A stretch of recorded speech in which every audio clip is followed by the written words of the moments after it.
E para que você conheça esse programa do Senar que foca o futuro, convidamos a chefe do Departamento de Educação Profissional e Promoção Social, Andréa Alves. Muito bom dia. Bom dia, Marcelo. Obrigada pela oportunidade de estar aqui no canal do produtor. Ok. Andréa, por que o sistema CNA Senar criou, então, o programa CNA Jovem? A preocupação do sistema é que a gente tem uma agropecuária muito moderna e que ela tem evoluído cada vez mais. E a gente precisa de preparar, jovens protagonistas para assumir papel de liderança nesse novo cenário. E também os nossos quadros de funcionário, dentro da instituição, dentro do sistema, naturalmente vai acontecer uma sucessão. E a gente espera contribuir com o processo de desenvolvimento dessas lideranças para que eles ocupem também cargos executivos e de lideranças no sistema. Quando a gente pensa, Marcelo, que o Brasil está vivendo uma crise política e econômica, não é só uma crise política e econômica, a gente também está vivendo uma crise de falta de lideranças. Se você para pensar, é difícil hoje você identificar rapidamente o nome de um líder que seja referência nacional.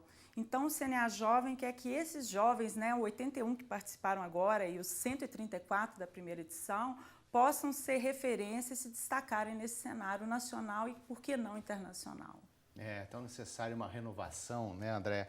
Agora, como foi que essa primeira edição? Olha, a primeira edição a gente realizou em 2014, iniciamos no final de 2014, foi em outubro, e finalizamos em março de 2015.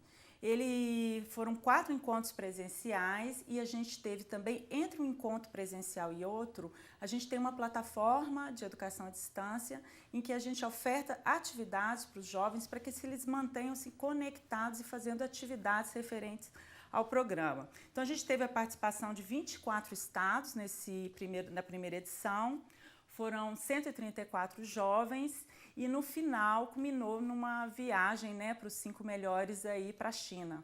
Foi uma viagem técnica muito interessante para conhecer o potencial empreendedor da China. E como é que é esse processo, então, de seleção dos melhores? Olha, na primeira edição, eles escreveram um plano de ação em cima dos desafios do agro. E esses planos de ação foram apresentados por uma equipe do Senar. A gente fez uma pré-seleção e tiramos os 11 melhores.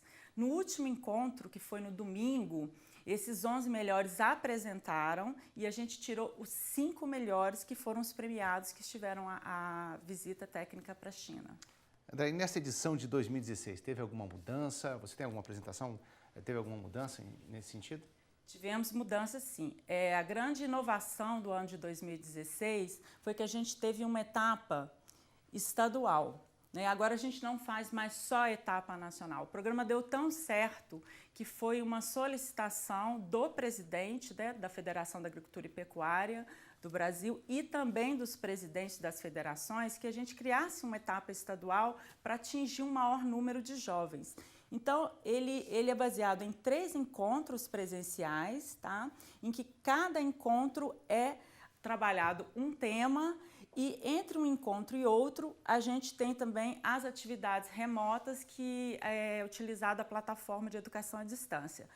O CNA Jovem Estadual, ele é uma porta de entrada para o CNA Jovem Nacional, então já é uma pré-seleção.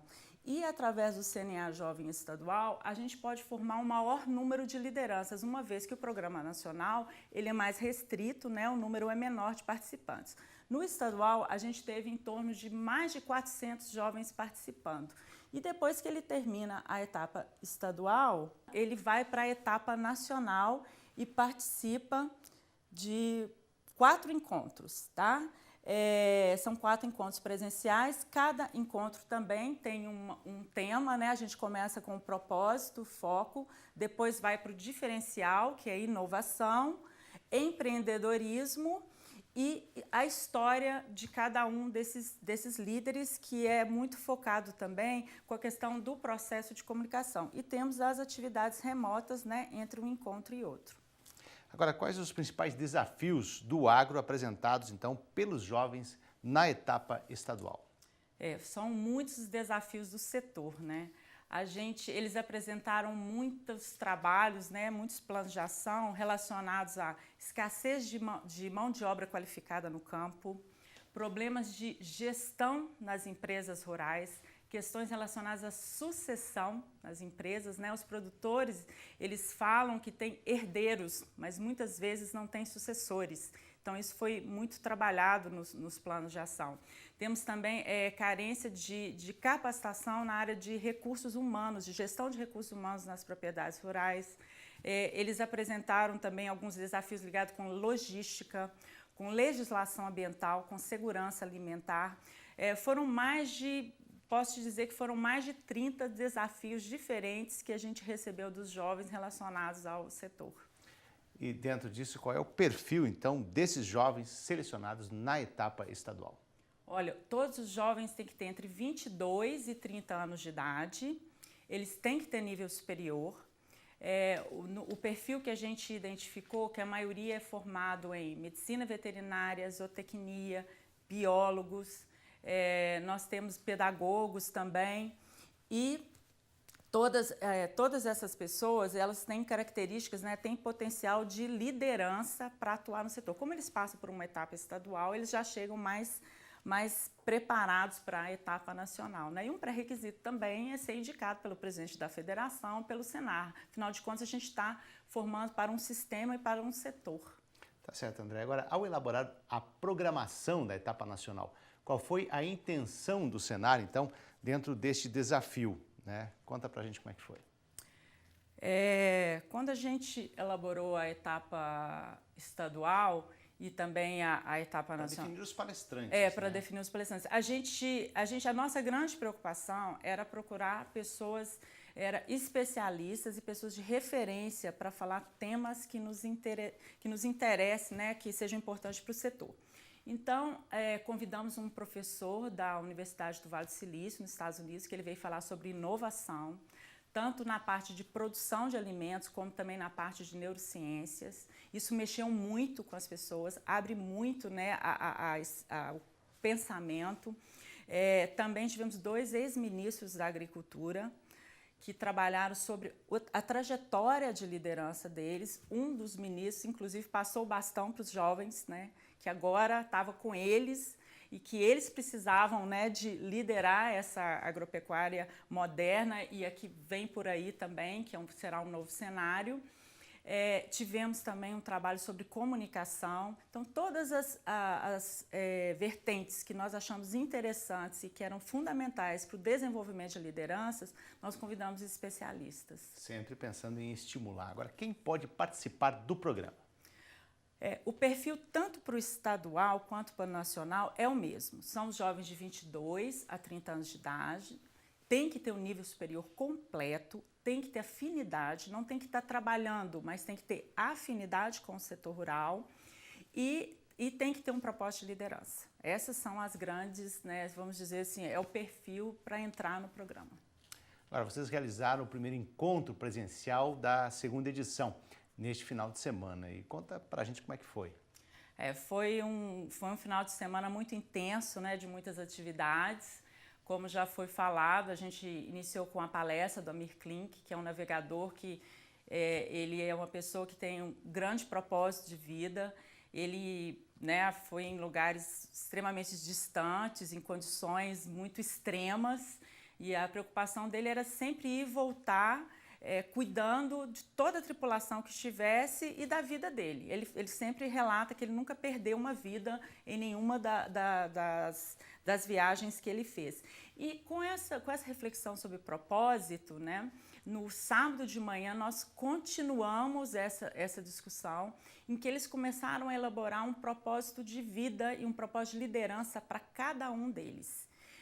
Verificaram também outros líderes que existem no Brasil e qual que seria o propósito de cada um deles para poder aperfeiçoar o propósito de cada um. Trabalhamos isso e também trabalhamos as 5 dimensões, né, da liderança que são importantes para a gente, que é a empresarial, a institucional, a acadêmica, a política e a sindical. Então, além de desenvolver um propósito, o jovem também tem que escolher uma dessas dimensões, né, um desses focos de liderança para fazer o projeto de desenvolvimento de liderança individual de cada um. Agora, Andréia, o programa tem premiação.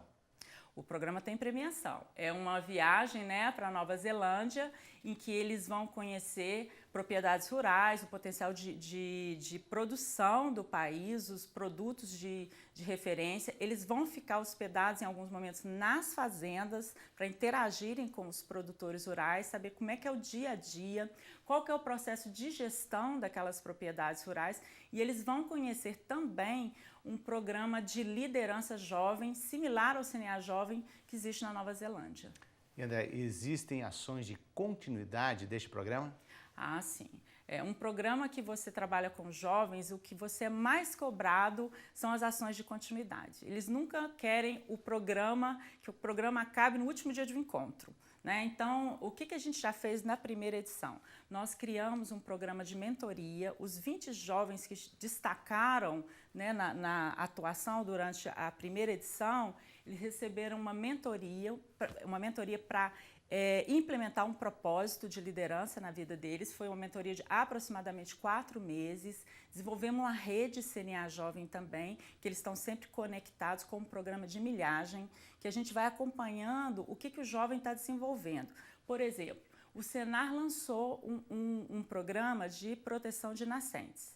Os jovens que protegeram nascentes, que se envolveram nessa causa, receberam X pontuações. Os jovens também que participaram da primeira edição, que se tornaram instrutores do programa estadual, também tiveram uma pontuação. Então, cada atuação do jovem tem um programa de milhagem. Por que a gente faz isso? Porque a gente quer premiar os jovens que participam e manter sempre um contato com eles, mas por meritocracia. Quem está atuando mais, quem está fazendo mais pelo sistema, pelo setor, são aquelas pessoas que também terão novas oportunidades. Então, a gente está sempre desenvolvendo ações para movimentar esse pessoal, esses jovens, né, que eles são ávidos de conhecimento e também de interação. Sempre conectados. Sim. Andréia, para encerrar, quando vai ser o próximo encontro?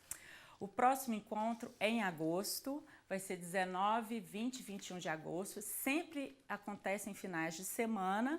Além desse encontro em agosto, a gente vai ter o intervalo em setembro, depois continua outubro e novembro e finalizamos os encontros presenciais, mas o programa nunca acaba. Andréia, chefe do Departamento de Educação Profissional e Promoção Social, Andréia Barbosa Alves, muito obrigado pelas informações. Eu que agradeço. Bom dia.